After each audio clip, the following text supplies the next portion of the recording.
All right, Rob, I think we can get started. So I'll do the kickoff here. Rob and I are going to trade some things off as we go along. But first of all, thanks for joining us. I know I'm interfering with football, Vikings football specifically, but this is the only time that we could make this work.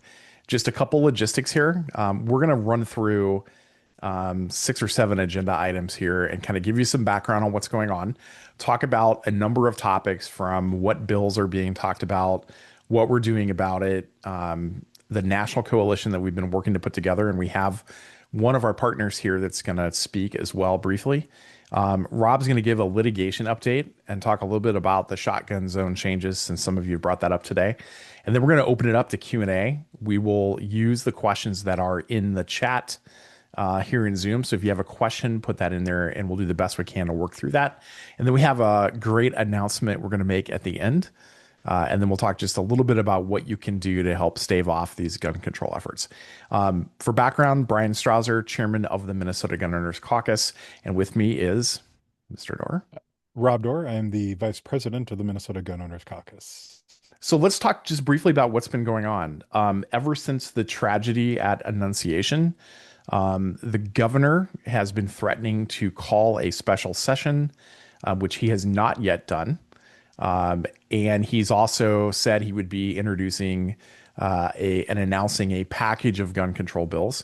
He has also not yet done that.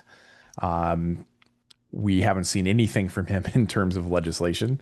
But the Senate is moving ahead with what they're calling the Gun Violence Prevention Working Group. And their first meeting will be at 9 o'clock tomorrow.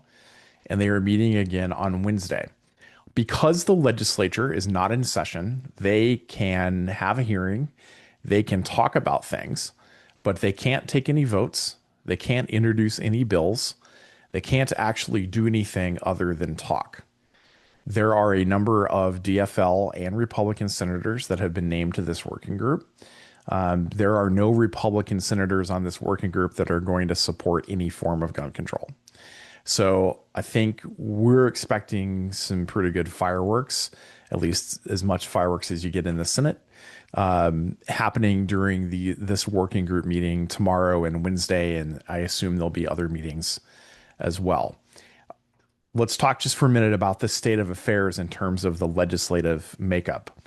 Right now, the DFL has a +1 vote majority in the Senate. There are 2 open seats. Because of a death of a Republican member. That is a safe Republican seat. That special election is in November. The Democrats have zero chance of winning that seat.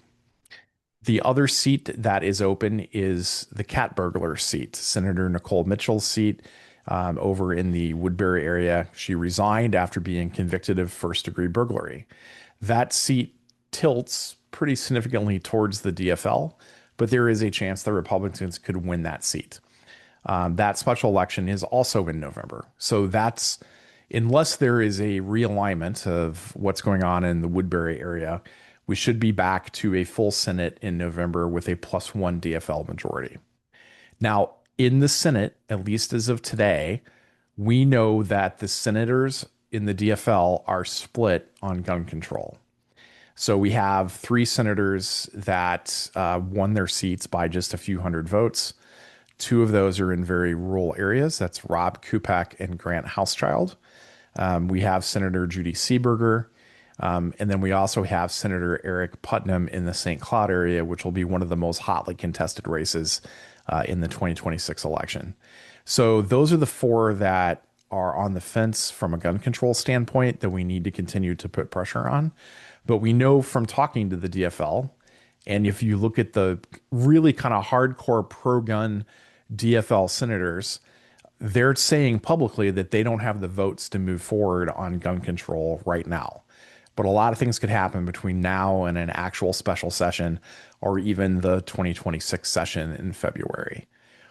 In the House is divided equally, 67-67, or at least it will be after next Tuesday's special election for Representative Hortman's seat.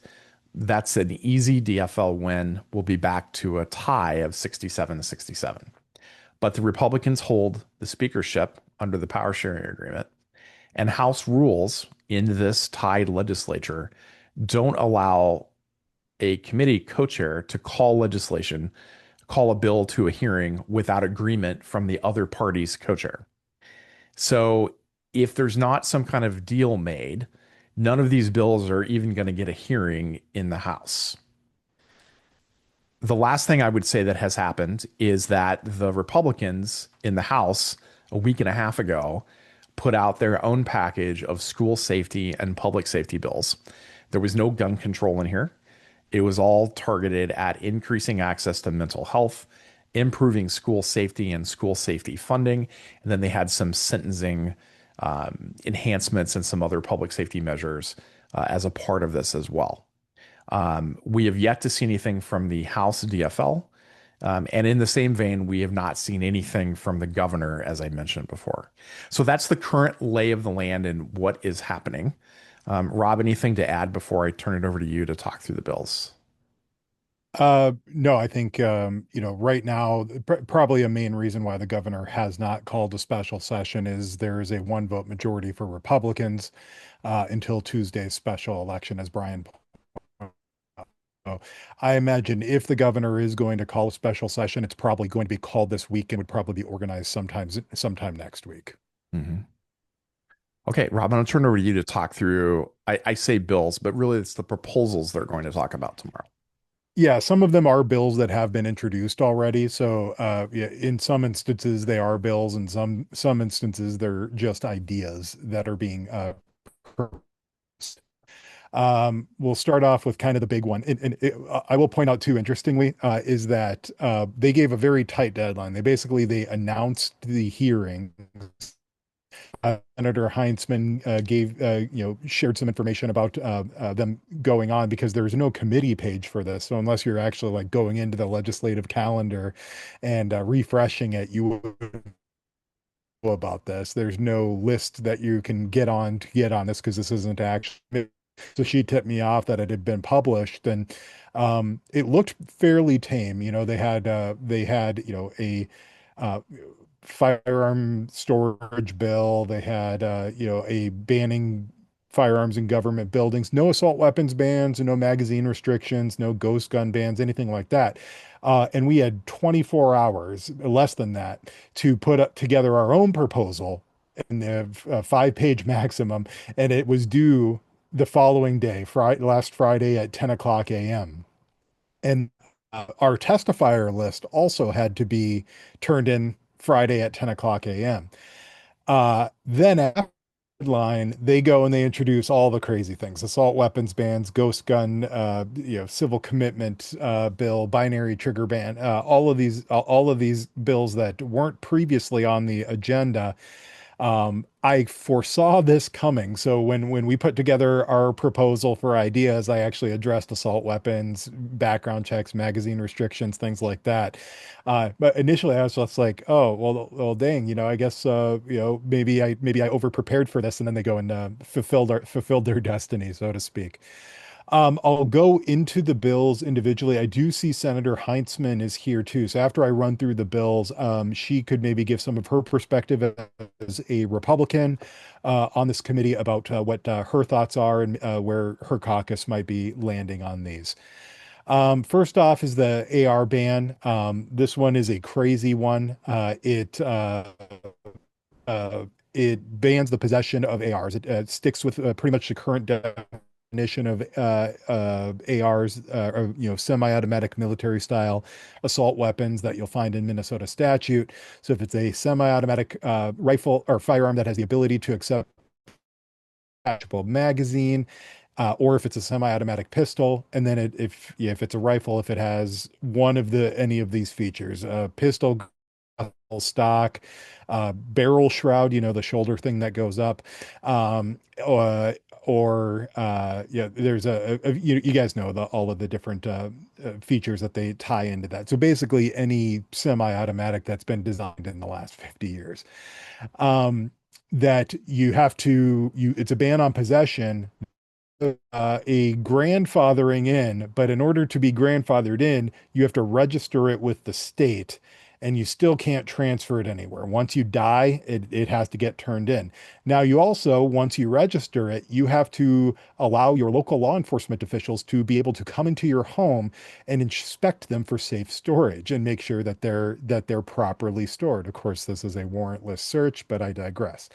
Um, there's also magazine limits of 10 rounds in this bill, and additionally, a ban on any firearm that's capable of firing a projectile that is 50 caliber or larger. That's the language of the bill.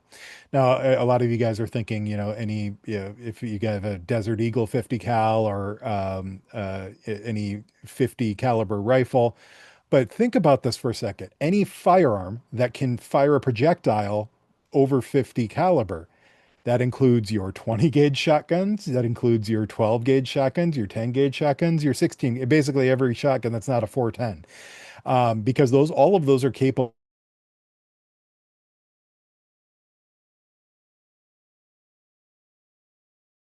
I'm sure this is an oversight. It's not something I, I'm going to be holding their hand to try and fix. So if you don't see me call these things out publicly, that's because I'm not interested in helping them fix their bills. They have a tendency when I go and testify at these committees and point out all of the things that are wrong with their bills. They go and fix some of them, and then they'll go out and say, well, we worked with the Gun Owners Caucus, or these ideas came from the Gun Owners Caucus for these fixes.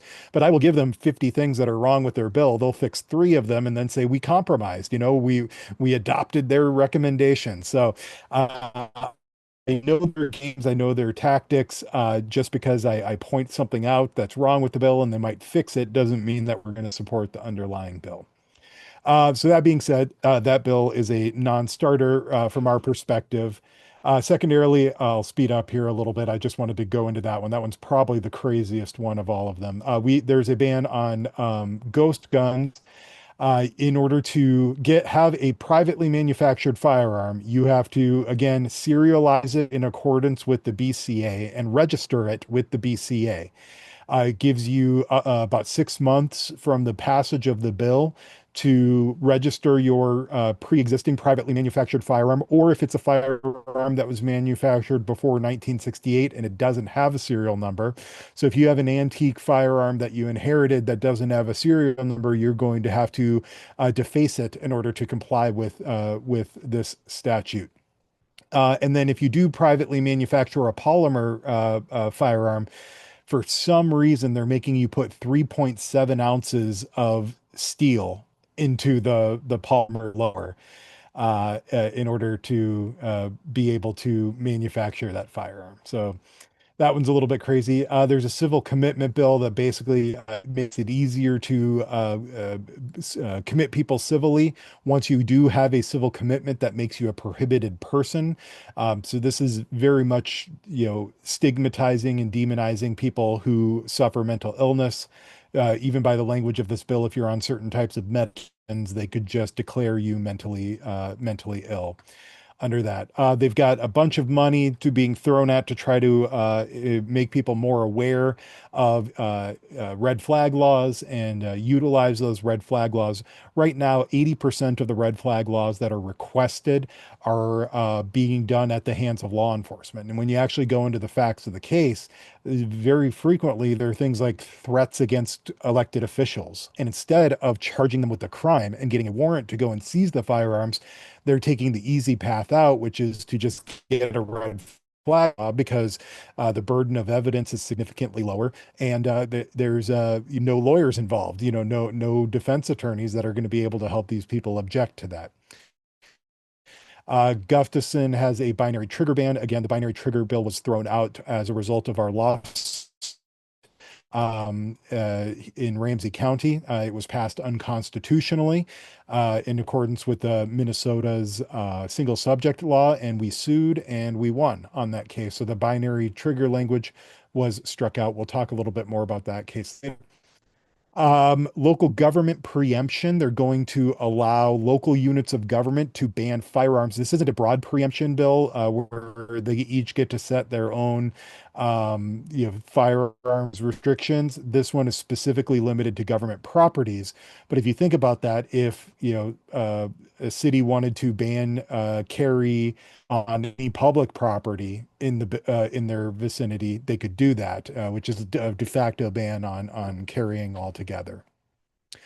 Uh, Senator Pappas has a bill that is funding for the Violence Prevention Project, which is a group out of Hamlin University, which I have spoken favorably of historically because it was very much a fact-based and research-based organization, and a lot of their data proved us right on a lot of our main points. They've since been advocating more for expanded use of red flag laws and assault weapons bans, magazine limits, things like that. So of course that's at odds with us. We don't think that they need $1 million to go and recommend more extreme control measures to the legislature. They've already prepared reports, and the legislature has not taken meaningful action on the things that their reports have come for that have come forth so far. And I don't see any need to fund them to recommend gun control measures to the to the Capitol. This one is crazy, probably at par or if not even crazier than the assault weapons ban, is a bill that requires you to take a permit to carry class to buy a firearm. In order to get a permit to purchase or in order to buy a handgun or a semi-automatic military style assault weapon, you would have to take a permit to carry class.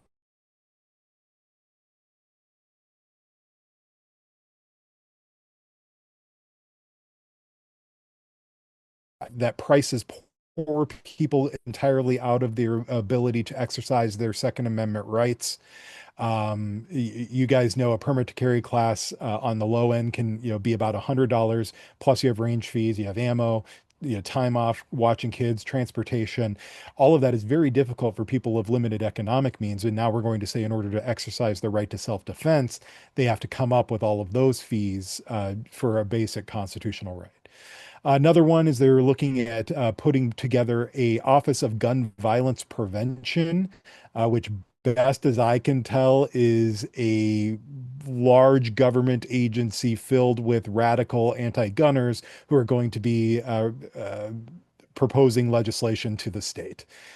Um, Marty has his crazy bill, which again touches on a lot of these topics.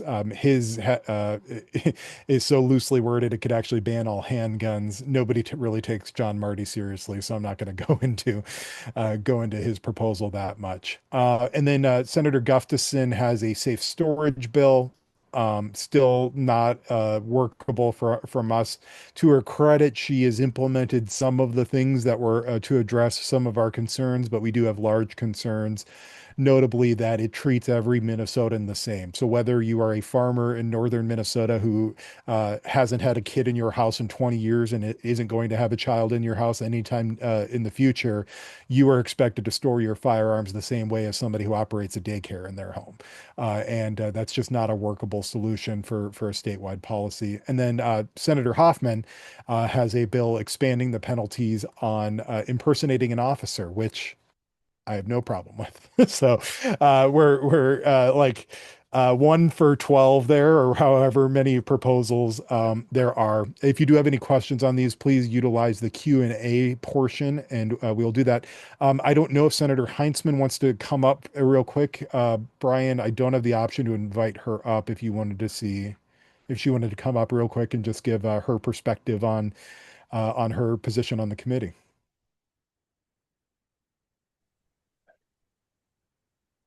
Hey, can you hear me okay? We can. I have the best signal here, but we'll give it a try.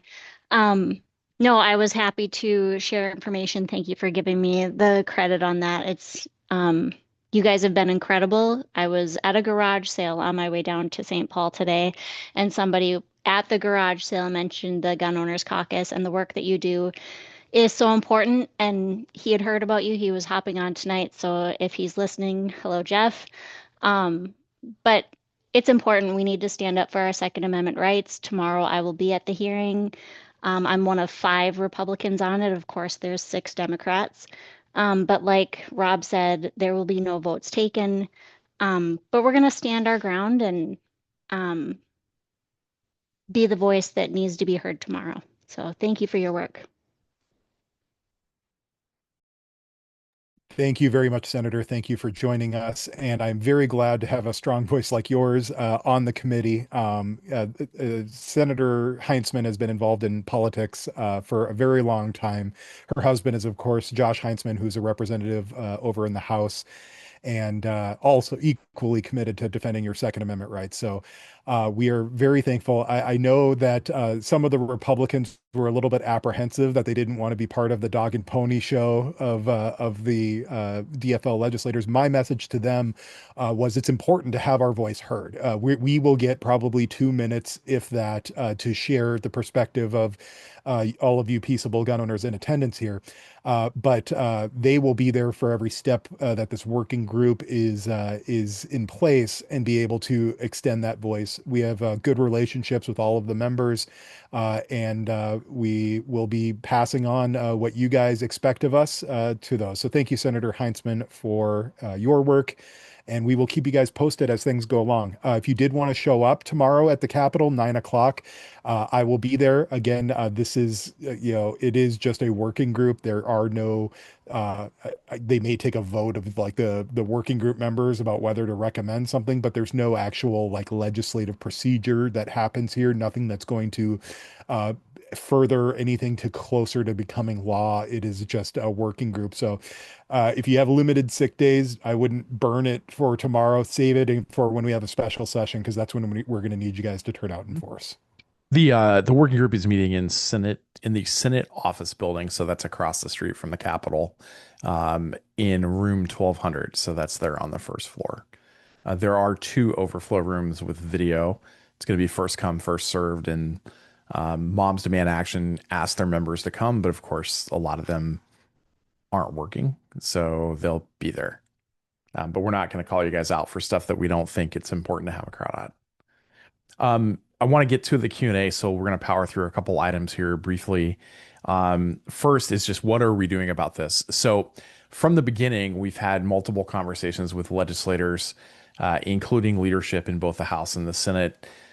We've also been running a fairly extensive ad campaign across the state targeting different groups, because this semi-auto ban, for example, would affect hunters. It's going to affect sportsmen. It's going to affect folks like all of us that are more active in the gun rights movement. So we've been running pretty expensive ad campaign extensively across the state to build support. I'm excited to share we've actually had thousands of new members join the organization and join the mailing list as well. So we've really seen a big increase in members and supporters and subscribers to the mailing list over the last 2 weeks, which is outstanding because we know the anti-gun groups are doing the same, but primarily in the metro. We're gaining support from all across the state, not just here in the Twin Cities. One of the other things that we've done, and I'm going to invite one of our partners up here to speak as well, is we've talked with all of our national partners across the United States, including the National Association of Gun Rights. We've talked with the Firearms Policy Coalition, the Second Amendment Foundation, the Gun Owners of America, and the Citizens Committee for the Right to Keep and Bear Arms. Everyone's on board with working together to try to stop this legislation here in Minnesota. So if he's willing, well, he told me he was willing. Ryan's here from the National Association of Gun Rights to talk briefly about what we've been working on together. Hi, yes. Thank you, Brian. Thank you, Rob, for having me. And thank you guys for what you guys are doing up in Minnesota to stop the gun control freight train from getting started here. I'm Ryan Flugaur, Vice President of the National Association for Gun Rights. I've been talking with Brian and Rob here for the last couple of months, just keeping tabs on what's going on up there. And well, I'm actually originally from Minnesota. I'm out in Colorado now, and I can tell you, take this stuff seriously, because we saw what they did out here in Colorado, and many of the bills that you just described, Rob, they sound exactly modeled off of what they've done in Colorado for the last 10 years. In fact, the permit to purchase one sounds identical to what they just passed out here last session. So, to your members, thank you guys for being involved, and thank you guys for showing up at the Capitol when they call you out. This stuff matters. The left is playing the long game. They're already thinking about 2026 elections and how this plays there, and they're hoping to cap off a trifecta for 2027. And we definitely don't want to see that in Minnesota because it will look a lot like Colorado when it comes to preserving and fighting to preserve the Second Amendment in Minnesota. Happy to go into some of the federal stuff if you want, but this is your guys' show, so I'm just grateful to be here and thankful for you guys and your members and what you're doing out there. Thanks, Ryan. If you want to talk briefly about getting rid of the NFA, certainly that's been a question we get a lot, and we usually defer those back to our national partners. But since you brought up federal stuff, if you want to talk about that briefly. Yeah, the National Firearms Act stuff and the reconciliation bill earlier this year. You guys may remember the first part of the budget process in Washington, D.C. on the federal level is this reconciliation thing where they talk about all of this mandatory government spending and anything that impacts taxes or the budget. Well, for those of you who may know this, the National Firearms Act is a tax. And National Association for Gun Rights, Gun Owners of America, even the NRA, we're all very active in trying to get the entirety of the NFA repealed in the National Firearms Act, because dating back to the 1930s when it was passed as a tax, literally through the same committee process, the same committee that this bill went through, the reconciliation bill went through, you'd think that this would be the only legitimate way to repeal the whole thing. Unfortunately, Senate Republican leaders, they kind of let the parliamentarian run the show on that. And the only thing we got, which was good, we got a $0 tax. So they took the $200 NFA tax on short barrel rifles, short barrel shotguns, suppressors, and any other weapons, and they lowered it to $0, which, if my calendar is correct, that takes effect here, I believe, beginning of October. It should have been 90 days after the effective date. So I know the Justice Department, ATF are trying to figure out how that's going to work. But in theory, the tax goes down to $0. And there are a couple groups out there that have lawsuits. I know GOA has one to try and basically the question is the legal question whether or not you can have a $0 tax. So we're following that very closely, and with any luck, either it'll be struck down by the courts, or possibly we'll take another crack at this apple when the next reconciliation bill comes through, which could be later this fall or early in the spring. But we've done that was pretty significant to get it down to $0. I think it's not good enough, but it was a good start. All right, Ryan, greatly appreciate your partnership. Thanks for the update. You're welcome. Thank you. All right. Rob, I think the next topic was a litigation update from you on a few things. You're on mute. Thought I clicked it. All right. Thank you. I touched on it a little bit earlier, but yeah, we did have a win on the binary trigger bill. For those of you who don't remember, that was passed in the final minutes of session, despite never having cleared the Senate, never even getting a committee vote. It was thrown into the omnibus bill, the 1,400-page jumbo omnibus bill, and passed in the final minutes of session with nobody having read it, no debate amidst screaming objections and points of parliamentary inquiry that were ignored. And it violated the Minnesota single subject law.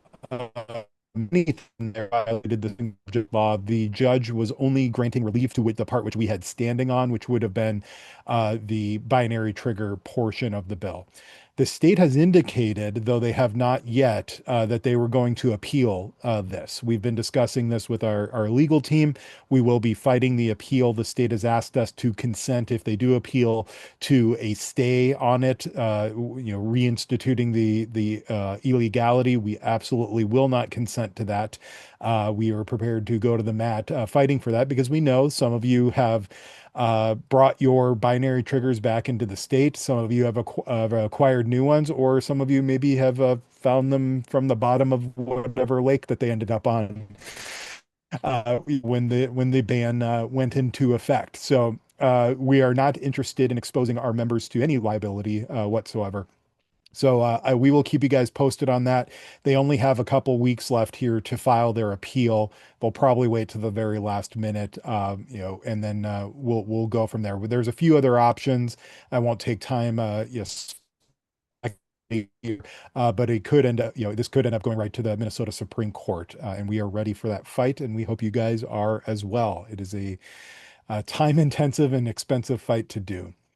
Um, we have filed an amicus brief. I was able to help contribute to this brief from the Second Amendment Foundation and their great legal team there on Duncan versus Bonta, which is a discussion about the magazine restrictions in California.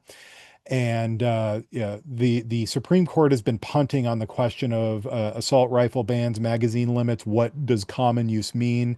And it is ripe to be heard. Some of the members of the court have said that it should even be heard this term. So we have filed an amicus in support of granting a writ of certiorari, which is a lot of fancy lawyer words for we want the Supreme Court to take the case, and we are supporting that along with our partners there.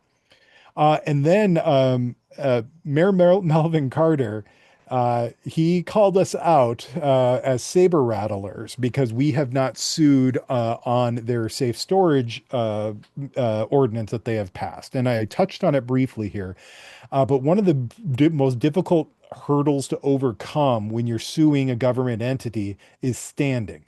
You actually have to have been tangibly harmed. It can't be a hypothetical harm. You actually have to have somebody who's been harmed in order to bring a case forward.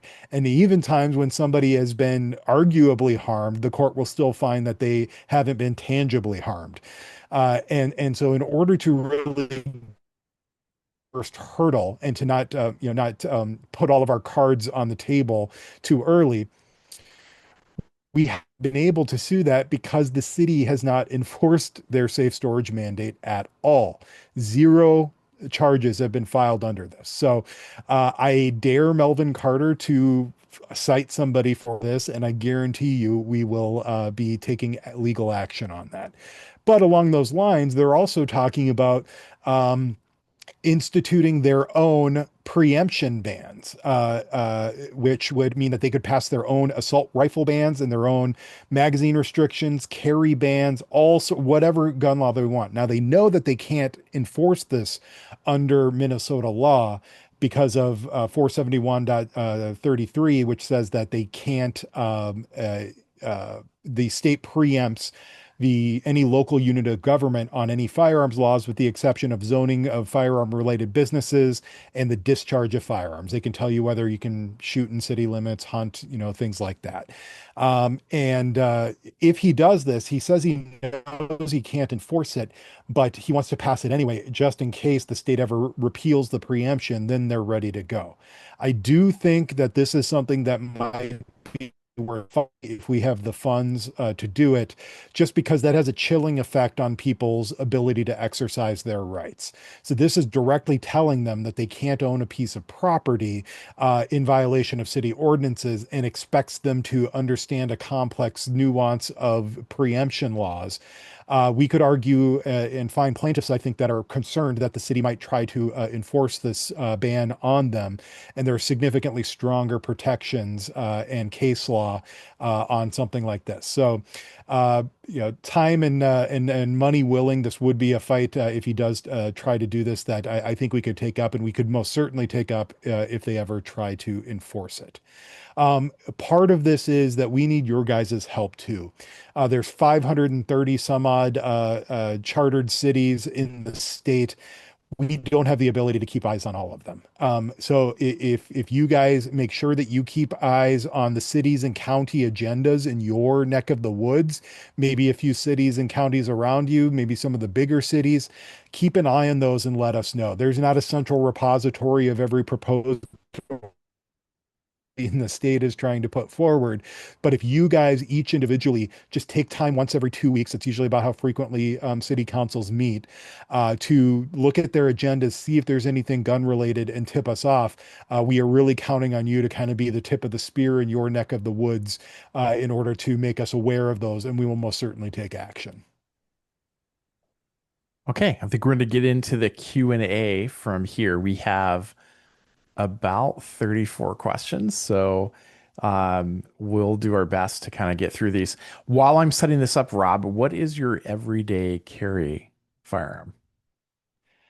Depends on my outfit and things like that, but I will either go between a Glock 34, Glock 19, or if I'm going for deep concealment, M&P Shield 9mm.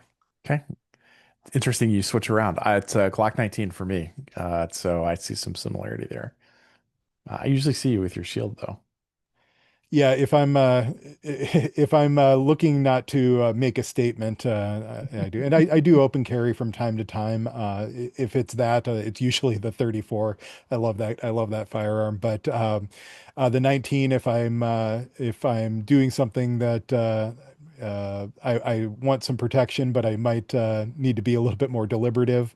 If going downtown or something along those lines, it'll usually be the 19. And then if I need deep concealment, because sometimes I don't want to broadcast that I have a firearm, even though I'm a 6'5" guy. It's not hard to spot somebody who's carrying the M&P Shield. I can pretty much. Where unless you give me a pat down, you won't know that I'm carrying. Right. So depends on the day. Okay. I'm gonna do these in a random order here. Let's start with, have you spoken with or heard of any Republican House member that has expressed any interest in voting for gun control if a special session is called? I have not. There are some members that I keep hearing people are worried about. They're members that are in districts, have a high presence of moms demand action and things like that. But the one thing that's important to realize is what at the end of the day, what counts is the vote. I really don't care about how somebody messages things. Sometimes somebody, a politician may need to craft their words more carefully, in Orono, Minnesota, compared to, pick whatever city, Marshall or yeah or Elk River, things like that. So uh, I love that poll.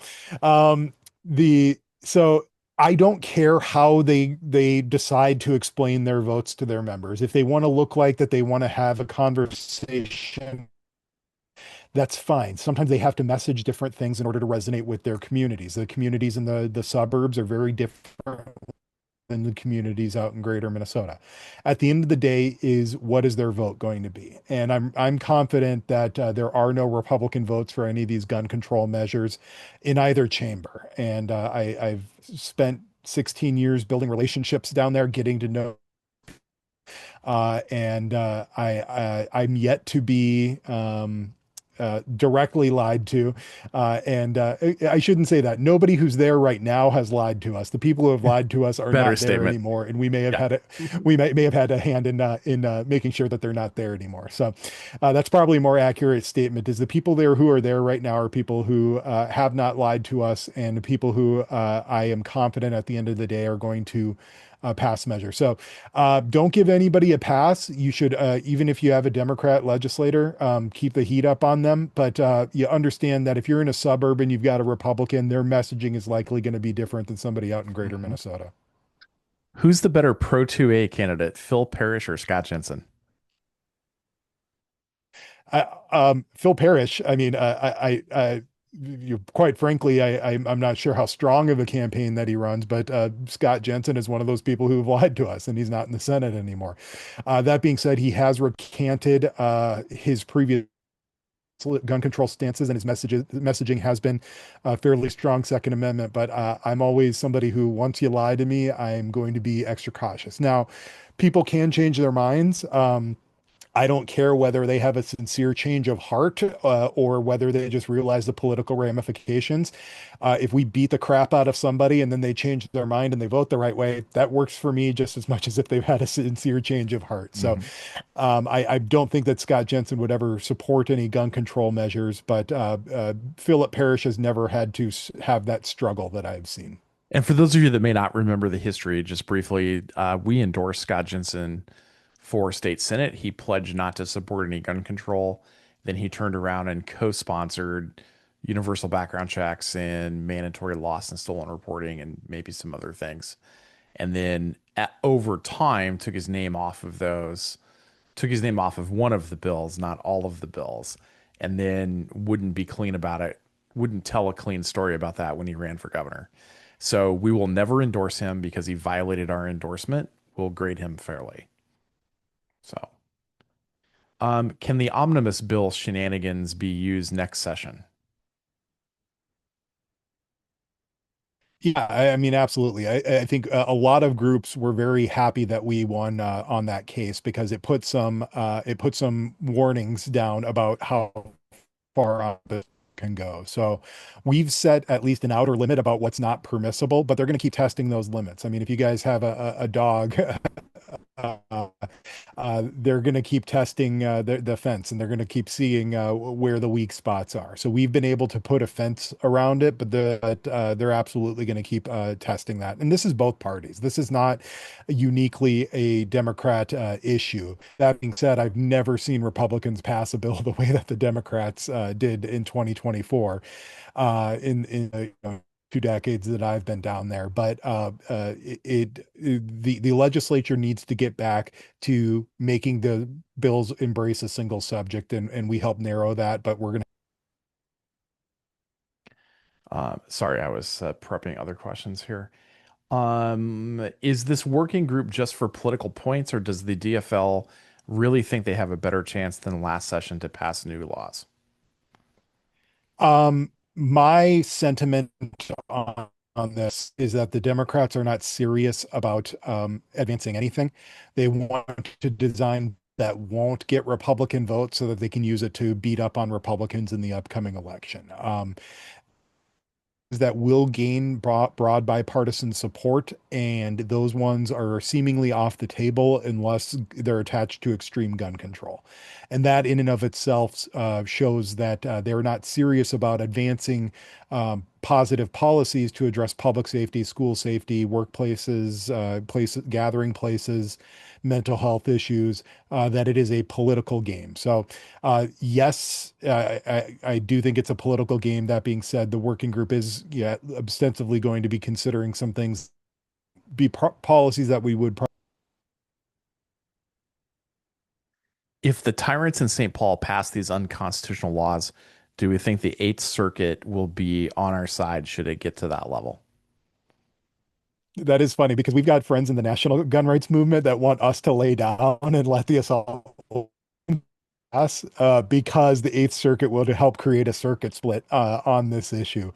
My sorry guys, we are not going to sell our members down the river in order to help build national precedent on this. If by some miracle they do manage to get these through, this is something that the Eighth Circuit, which is all but one of the members of the Eighth Circuit, all the judges there have been appointed by Republican presidents. So the getting a good Second Amendment ruling like we did in the Worth case out of the Eighth Circuit. Actually, we got it twice. A good Second Amendment ruling out of the Eighth Circuit is high, but we're not going to lay down and put all of our members in the Minnesota at risk in order to get there. Let's see. Have they proposed any bills that don't in any way infringe on the Second Amendment, but are still trying to answer issues on security, safety, or mental health? Yeah, so the Senate Republicans put forward a proposal to address school safety issues. The House Republicans have put forward a similar thing. They have a lot of proposals about mandatory minimum sentences for violent criminals using firearms. They have mental health health funding, and school safety, school resource officers, and grant private and public schools to utilize technology and security at their schools. We put forward a proposal that addressed a lot of these issues. But again, I don't think that any of those are going, and because that's not what this working group is about. This working group is about trying to Republicans for the upcoming election, not advance any of the things that you guys all, and us would probably all agree. Sorry, I scrolled to approve other questions. Let's see. There seems to be, I'll answer this one. There seems to be normie public opinion support, state fair polling for gun control to include so-called assault weapons bans. How do we counter the general public support? So a couple things. The poll at the state fair is actually a survey because you're going up and voluntarily taking it. It's not a poll that is properly structured academically or scientifically to produce a real answer. And also the questions are not worded very well. If you ask someone in Minnesota right now about a ban on assault weapons, and that's how you describe it, you're probably going to get a pretty high poll result before you start looking at the party split. If you tell them that you want to ban semi-automatic rifles, that number goes way down. If you tell them what's in the bill and ask them if they want that, you're going to get a really, really low number. So part of it is having polling that is accurate and having discussions that raise this to the level of detail that it needs to be had at, rather than just saying, I want to ban assault weapons. I mean, for some people that don't know guns, like my neighbors here, they think that's a machine gun. When really what the legislature is talking about are most of the commonly owned semi-automatic rifles. So we got to get to the specifics in this conversation, and then people start to realize kind of what's going on in some of those numbers. And kind of in this is you look at the state of Washington, there was 90% support for universal background checks, according to their polling. When they put it on as a ballot measure, it passed with 52% because it had very specific wording there. Yeah. So yeah, once you get into the actual specifics, the support tends to drop off. Will the working group session be recorded? Yes. In fact, it'll be streamed like any legislative meeting is streamed. So you should be able to watch it live through the legislature's website, and there should be recordings of the sessions made available not too long after the hearing ends. And you can count on us to clip all of the relevant idiocy and share that very clearly on our social media pages. Could you tell me more about the 50 BMG ban?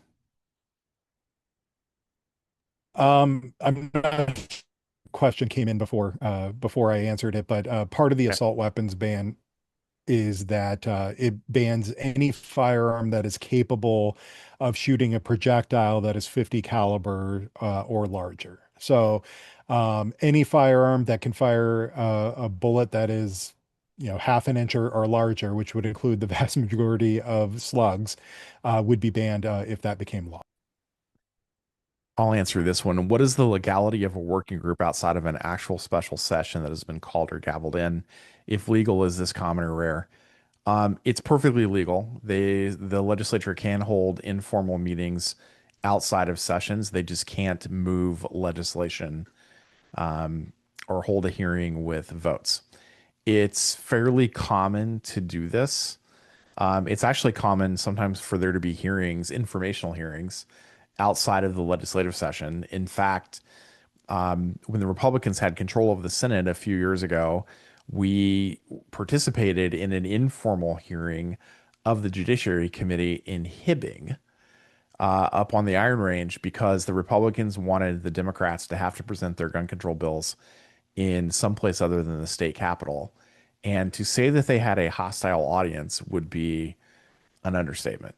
That was fun. Ron Latz was getting questions from the audience during the hearing that he did not appreciate whatsoever. But it gave them a pretty good idea of just how their proposals don't fly the way they think they're going to when they get outside of the safe area of the metro. And by safe, I mean the safe blue environment. Um,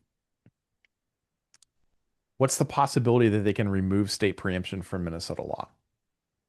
Uh, Under this governor and this legislature, unlikely, but it does remain one of our, or I'm sorry, it is unlikely just because Governor Walz would absolutely sign it the second that it hit his desk. But Lisa Dameth has a strong caucus there that isn't interested in this. There are Democrats on the Senate side that aren't interested in this, so it's not likely to get any way of advancing. That is one of the worst laws that could happen because I drive through, if I'm going down to court in Scott County, I drive through no less than 24 jurisdictions, depending on the way that I drive. And imagine it being illegal, the firearm that I have with me being illegal in any one of those or multiple of those. It's just an unworkable situation. So we will fight that tooth and nail, and we will make sure that it doesn't pass. I don't think that they have the votes to do it right now, but it is one of the more dangerous. If preemption is removed, my city could ban semi-autos on all public property. So could they also do that on all public streets, effectively banning the carry of firearms? Yes, if you're talking about carry, now there is a national safe harbor for transporting firearms, but it has to be unloaded, cased, and away from the inaccessible to the driver. But if you're in any sort of way carrying it on or about your person or have a loaded firearm in the vehicle, they could. Somebody asked if this is a new committee or if it's pulling in an existing committee. The answer is this is a new working group. It has a makeup that is unique of any of the existing committees. So it's not just like having the Judiciary Committee have an informal working session. This is an entirely new group that the Senate has put together. Are we worried about ammunition tax or regulations? Nobody's really putting that forward. I'm worried about anything and everything. It's just the nature of the job. I literally read every single one of the 6,000 bills that are put forward to make sure that they don't touch anything. So I read through every one of the bills because you guys have seen me. I've done this live where I find something in some bill that you would never think had anything gun related in it. And all of a sudden I see that it's repealing a section of law that's related to carry or use of firearms. So they won't be able to sneak it by us, but in 99% of the bills that are introduced don't go anywhere. So they can try anything, but we will be there to make sure. Are you anticipating Zach Stevenson to be more difficult to work with than Melissa Hortman? Hard to say. Melissa Hortman, while we had very strong disagreements on policy, and we enjoyed kind of sniping at each other through press releases from time to time, she was eminently fair to our members. When I first got involved with this movement, it wasn't uncommon for committee chairs to pull shenanigans where they switch rooms at the last minute and you go to the there's no seats left. They've all been taken by gun control advocates. That was a type of shenanigans that never happened under her. In fact, she made sure that there was a ticketing system in place so that both sides were able to get into the committee room and that there would be even representation of ideas. Same thing for galleries for contentious things, making sure that there was open opportunity for both sides to participate. So I don't know if Zach is going to continue that level of appreciation for the citizen work of there. I hope that he does. I've seen no reason to indicate that he won't, but he's an unknown quantity at this point. Constantly being on, I'm going to answer this one. Constantly being on the defensive on 2A rights is our history, but what about the Trump method of going on the offensive? This would mean draft legislation to codify and strengthen 2A rights for Republican legislators to propose. This would eliminate current restrictions Minnesota has passed, like red flags. based on hearsay and rumors to law enforcement. This should be repealed. It's arguably unconstitutional, confiscation without due process, along with other 2A restrictions. What is the caucus doing to draft, propose, and pass offensive legislation to oppose the Democrats' agenda? So we introduce all of our key pro-gun legislation with our partners in the House and Senate every year. The challenge is you have to have control to move legislation forward, or you have to have some coalition that you have built between Republicans and Democrats to get past the majority and move something forward. So the reality is, in the Senate, the Democrats are in control. The more on the fence Democrats in the Senate will not sign on to pro-gun bills. So we can't move them in the Senate because the votes aren't there. And there's not a pro-2A coalition that can move the bills. We're short one vote. In the House, it's tied. So to move a bill to the floor, we've got to get through the committee and any other committee that has jurisdiction on the bill. That means the Democrat and the Republican co-chairs have to agree to move the bill. I'm not going to get that in the House because everyone in the House DFL is an F on gun rights. So we either need a Republican majority in the House, or we need some pro-2A DFLer, for which there aren't any right now, to move bills forward. So it's not a lack of desire to move legislation. We get the legislation introduced. We get co-sponsors on the legislation. We got, sorry, I'm drawing a blank. We got duty to retreat repeal onto the House floor because we did it before the Minnesota Supreme Court changed their ruling on the quorum, or issued their ruling on the size of the quorum. But we got House File 13 to the floor, but there weren't enough votes to pass the bill. So going on offensive always sounds great, but you can't do it. You can't actually move the legislation forward if you don't have the coalition or a majority to be able to move the bill forward. So I understand people's frustration about wanting to go on the offensive, but just think about this here. There is zero way to get Ron Latz to call a pro-gun bill in his committee. There's no way to do that. He's in a safe seat that we can't take out. He wins with 70 or 80% of the election every time that he runs. We can't force him to hear a bill. And if it doesn't pass both chambers, it doesn't go. We can still go on the offensive other way, which is why we sue people. We file lawsuits. We win. We got the 18 to 21-year-old taken down. That's going on the offensive. When these anti-gun people in vulnerable seats are up for election, we expose them and we flip these seats to pro-gun Republicans or pro-gun Democrats if one ever decides to resurface again. Haven't seen it in quite a while, but it could happen.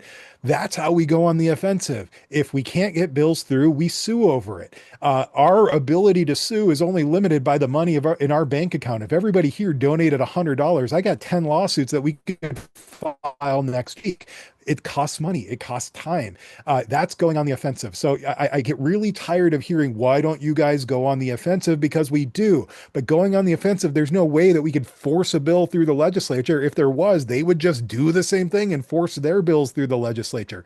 You got to think about this a little bit more strategically and a little bit beyond just the surface level. We're always on the defense. We're always on the defense because the state of Minnesota keeps electing anti-gun people into really powerful spots. Question regarding fighting this. The obvious statement of fuck gun control is a great stance, but if it comes down to it, where would be good areas for us to compromise? Like, would the caucus support conversations for alternatives, if that makes sense? All right, I'll answer part of this and then I'll give it to you. We're not going to compromise on any gun control. We're not going to compromise on anything that impacts peaceable gun owners in Minnesota. I'm not going to compromise on anything that impacts the right to keep and bear arms for all of you and all of us here on this call. That is not open to negotiation. But we do talk about alternatives all the time. Rob, I'll let you talk a little bit about some of the things we've proposed along the way. Yeah, we sometimes we will help fix a bill that can get there. We're never going to support anything that is limiting of your Second Amendment rights. That's full stop. There are things that we will do related to criminal enforcement that we'll go along with, like when they were looking at trying to pass a universal background checks, we said, well, no, the problem, the failure of background checks, it's people buying them for people who they know are going to go hurt people. So why don't we increase the penalty on that? So if you buy a firearm for somebody who you know is intending to use that to hurt somebody, you should be charged with a felony. So there are ways that we will it's not compromise, but we will try to redirect to the actual problems that exist. But we won't say, a little gun control is okay.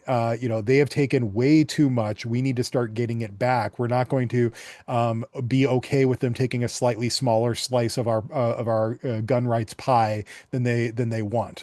We want the whole damn pie. When will the permits to carry start being issued for 18 to 20-year-olds? Actually, they already are. That was effective about 24 hours after the U.S. Supreme Court denied Keith Ellison's appeal. So 18, 20-year-olds have been getting permits for months at this point, and should be able to get those. If you run into issues, please drop us a note at contact@gunowners.mn. We did have to have some stern conversations with a few county sheriffs and county attorneys along the way. Wasn't up to them to make other decisions. What about people that have DFL representatives or senators? What tips do you have on lobbying them, particularly in deep blue urban districts? On principle, I don't want to write any area off as lost ground. Yeah, I mean, one of the thing is we do have really great resources on our Learn page and things like that about if you're looking for facts. The thing is, I wouldn't waste too much time trying to change their mind.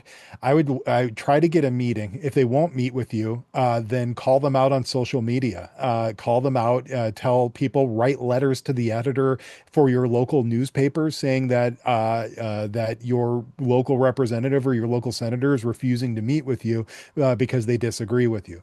And then, you could have your meeting. You can try to share your perspective, but let them tell you no. And then let us know because we can rebroadcast some of the crazier things that they're going for. Like some of the things that we get politicians to go on record for are absolutely crazy stuff. Like when they say that they want to ban all firearms, Yeah. that information comes from somebody who had a meeting with them or is monitoring their social media, and we're able to push that back out. So you can help get them on the record about how crazy their plans are. You're unlikely to change their mind on anything, but even if you just go and say, "Hey, I'm a gun owner. I'm a peaceable gun owner. These bills are going to hurt me." And see if they care. Maybe they'll listen, maybe they won't. But I think the biggest benefit you could do is to get them on the record about what the crazy kind of stuff that they support, and then come and tell us about it, and we'll make sure everybody knows. It's my understanding the legislature passed a law in August, a year or so ago, that speaks to when someone can present a firearm that puts the victim at a disadvantage. Is that true? And are there any cases that speak to how the courts are interpreted? I think he's talking about Blevins. Yeah. Rob, could you talk just briefly about that? Yeah, so the Blevins case is a really terrible Supreme Court decision, a 4-3 decision in Minnesota Supreme Court that basically said in order to use self-defense, you first must exercise any available retreat. So before you even display a firearm in self-defense, you have to first evaluate and exercise a duty to retreat. It's a really terrible decision. So this wasn't a law that was passed. This was just an interpretation of previous case law because there is no duty to retreat in statute. That you have to, before you present a firearm in self-defense, you have to first retreat. This is why stand your ground is such an important piece of legislation to have. It would overturn this court decision legislatively, and it remains one of our top priorities. If there's a special session, could a Republican introduce a bill to legalize switchblade knives? Yeah, they can introduce whatever bills they want. There is a lawsuit going on around assisted opening knives and switchblade knives by our national partner, Knife Rights. That case is moving quite slowly in federal court. I don't think they have another hearing until summer next year. Yeah. I'm not really, I don't know why that's taking so long. There's a long discovery Yeah. discovery timeline there. That one's going to take a while, but there is a case going on. We did help them find plaintiffs for that. So we're hopeful that that continues. They're surely going to win that one easily. It's got to get to the right part of the case. We're going to continue Q&A for about 7 more minutes, and then we're going to get into our announcements and some wrap up here. Rob, what are they saying about people on certain medications that they could count that as a mental illness and a firearm prohibition, even though they're not dangerously mentally ill? The civil commitment has really broad language in it, the bill that's there, about the ability for people to seek and put people on civil commitment because of perceived behavioral issues. There is nothing specific about what types of medications, but that's something that always concerns me, is if they decide that if you are on medication X, then you can't own firearms. That's always an issue because there's off-label uses. There's people whose conditions are perfectly managed by the right medications and things like that. And to say that they're unable to possess firearms is unconscionable and not anything that we would ever support. So there's nothing about what specific medications, but it does broadly authorize increased civil commitments. And once you're civilly committed, you do lose your firearm rights. Realistically, oh, sorry, I read the wrong one. What percentage do you think is the likelihood that they will pass any anti-gun legislation in a special session? I don't think it will pass, and I think that's the intent. They want to get as many Republicans voting down gun control bills so that they can beat up on them in the elections. I don't think anything will pass because they don't want anything to pass. Let's see. What do we have time to answer here that would make sense? As a point of contention, how is mandatory confiscation not a government taking of private property? It is. So, yeah, and that's one of the issues that we've argued with these, mandatory buybacks and things like that is, if they're going to offer you $300 for your AR, I know Brian's got some equipment that would be a heavy for, and it is a takings clause. Anytime there's a regulatory taking that eliminates your ability to use private property, that is a regulatory taking and subject to Fifth Amendment protection. So I can't see a path for them to force a buyback unless they're paying fair market value. But even then, you're going to have other Second Amendment issues to overcome. I have an affinity for Noveske AR platform rifles, so no $300 is not going to cut it. I don't think you can buy a Noveske lower for $300. Oh, sorry, I lost the question. The gun control side doesn't have the votes. If so, why don't we turn the tables and repeal red flag laws? Because we don't have the votes either. Just because there's a Democrat that's not supporting new gun control. The Democrats that voted to pass that law, Rob Kupek, Grant Housechild, Judy Seeberger, they all voted to pass it, so they're not going to turn around and vote against it. But I drove all the way up to Moorhead to be in a Second Amendment town hall where Rob Kupek was speaking. I don't think he expected to see me there, but he had said that those two bills were as far as he was willing to go. So I'm confident he's one of the holdouts on these assault weapons bans because that's the commitment he made to a very large room full of his constituents. So he's at least comfortable with those, but we will keep seeking to opportunities to overturn that. The Rahimi decision out of the United States Supreme Court makes it very difficult to overturn red flag laws on their face. I do think there is an avenue for attacking the ex parte orders, even under Rahimi, but we would need a good candidate for that. And unfortunately, the people who get red flag orders issued against them are not always the most sympathetic of people. And so while we're definitely sympathetic to their situation, we have to think, can we get 12 votes or 9 votes or 6 votes on a jury on this? And that's what's going to matter. And we're going to get one bite at that apple on the appellate level. So Right. It's got to be the right case. What are the odds that 18 to 20-year-olds will be able to buy a handgun from an FFL anytime soon? So our partners at the Firearms Policy Coalition and the Second Amendment Foundation are litigating this in multiple federal circuits. I'm anticipating this will get resolved in the next year or two. I would love to tell you it would happen more quickly than that, but federal litigation moves slow, Very slow. very slow. I don't, they've got this going in 4 or 5 circuits. So sooner or later, there's going to be they'll get through things on the merits and they'll go to the Supreme Court and we'll get an answer one way or the other on that. All right, let me see if there's any last questions. I think we got 2 minutes. We want to do here to get to the end.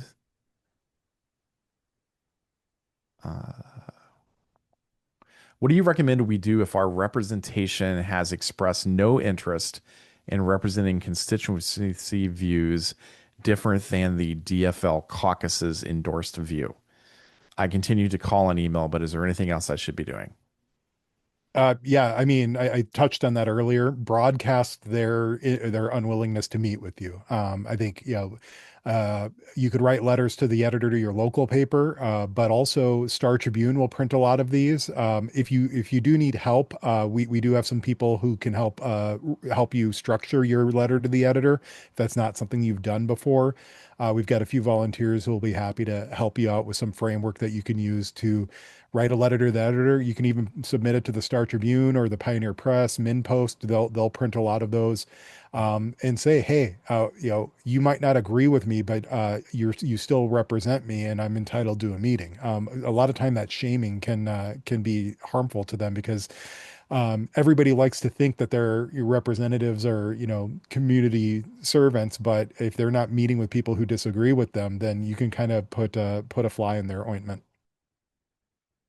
I'll answer one, and then Rob, I'll give you the last one here. What influence on this gun confiscation movement is connected to Soros?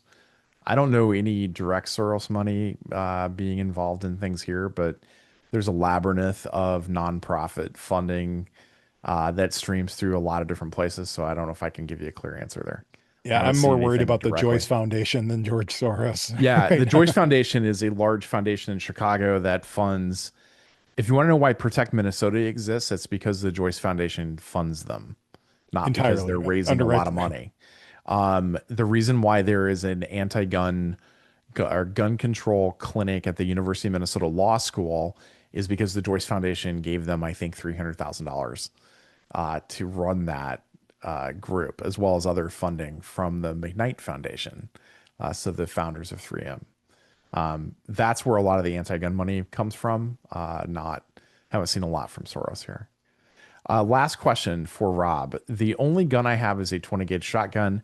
I don't know a lot about other guns in order to have an open dialogue with my fellow Democrat coworkers.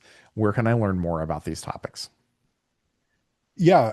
So, I think it's challenging to try to become an expert, but you are going to be more effective speaking about the things that you know.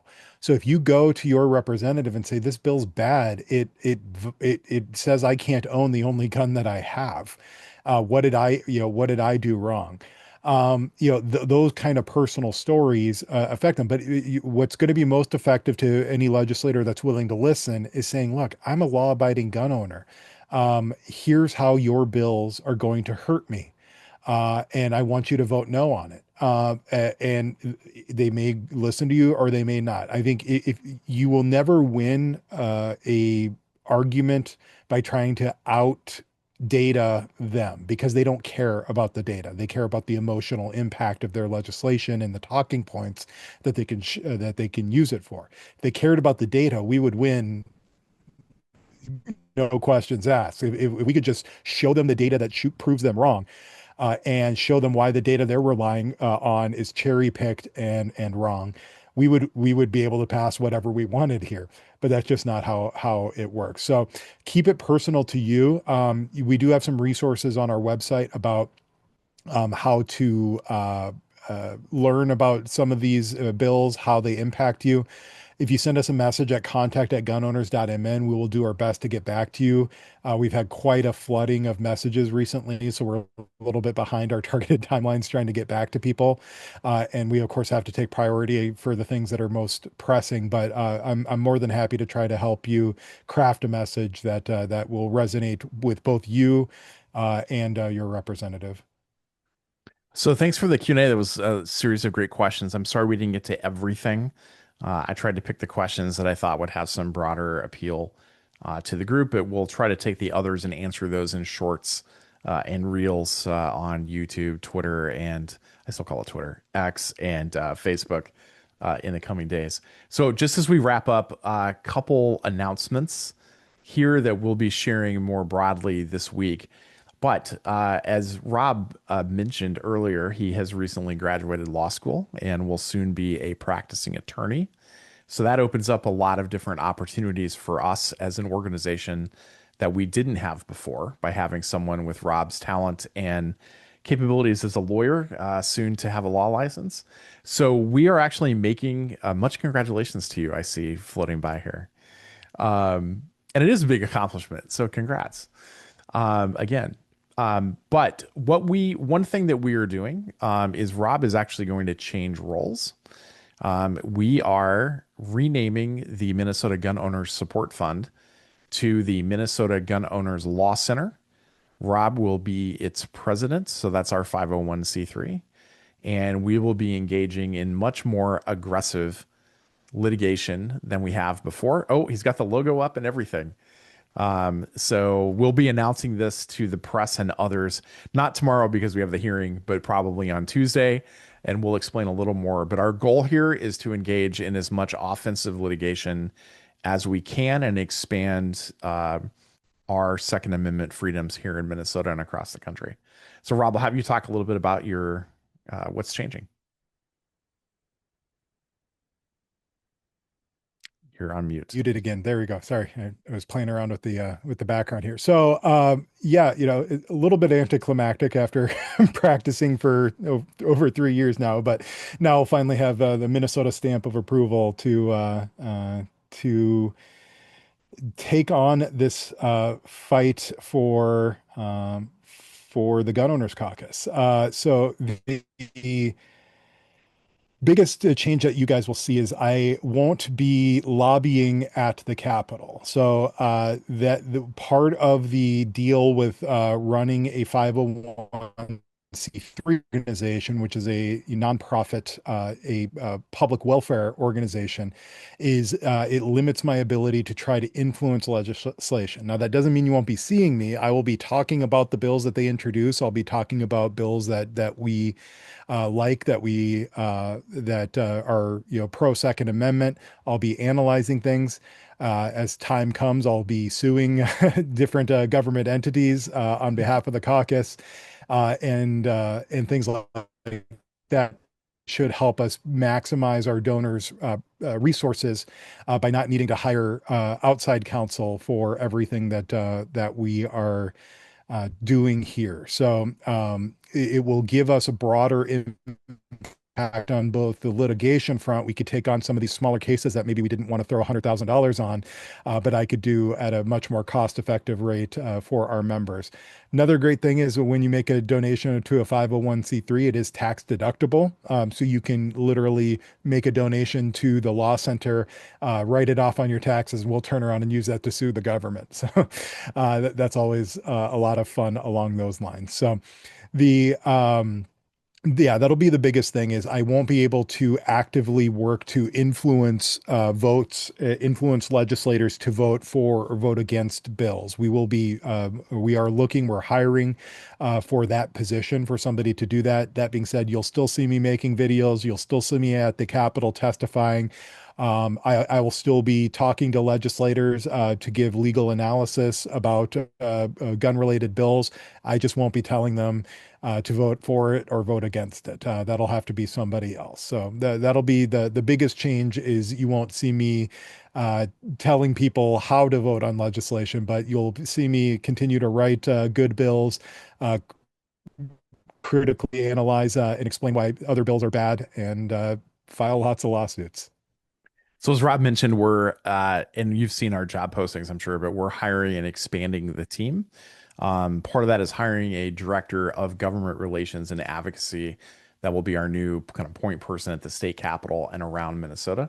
That's a full-time position. We've had some great candidates apply already, but we're still looking and kind of working through that process. The second position is a manager for engagement and operations that will take a lot of the member support and event support off of my plate, and kind of lead those efforts for the caucus. Both of these positions need to be in the metro, because our offices are in the North Metro. There is some in-office time required for both roles. And of course, the state capitol is where lobbying happens through most of the year. And we need somebody that has regular access and can be down there every day for hours, as we know from Rob's experience. But you can learn about those positions on our website at gunowners.mn/career. Not necessarily need experience in some of these areas, but a passion for what you're doing and some, the ability to work with all of you and work with us is really what we're looking for. We can teach the issue, but having, be able to build good relationships and engage with folks is a skill that, that's not really something you can teach sometimes. But that's what we're looking for. That's it for the town hall. I hope you found this valuable. Let me tell you again what you can do to help in this fight as we move forward. The first is use our action center and tell your legislators where you stand on these bills. If you can go meet with them, if you can have a call with them, that will have even more impact than just sending them a pre-written email. The legislature is not in session. Legislators have a lot of free time. So see if you can set up a call, see if you can have coffee with them. Many of them have town halls and coffee chats. Go to those things, particularly if they're hostile on this issue to you. Go to their town halls, record you asking a question on video or on audio and send that to us. That's super helpful to use, and call them out on social media. As Rob mentioned earlier, write a letter to the editor, to your local paper, to the Star Tribune, to MinnPost, to the Minnesota Reformer. They're getting a lot of anti-gun articles and op-eds and letters to the editor, and they want to publish stuff from our side because they want to try to have some balance there. If you're up to writing a longer op-ed, please do that. If you're not a member, today is the best day to join us. Yesterday was probably the best day, but today can be the second best day. But get your friends to join us. If nothing else, get your friends to get on our mailing list so that they get action alerts and can take action when we need to, as this special session push continues. Let us know what you think about the town hall in the poll I just posted. And thanks again for all of your support. We'll be keeping you up to date tomorrow during the working group. Indeed. That's it from here. Thanks everybody for coming out. Thank you, guys.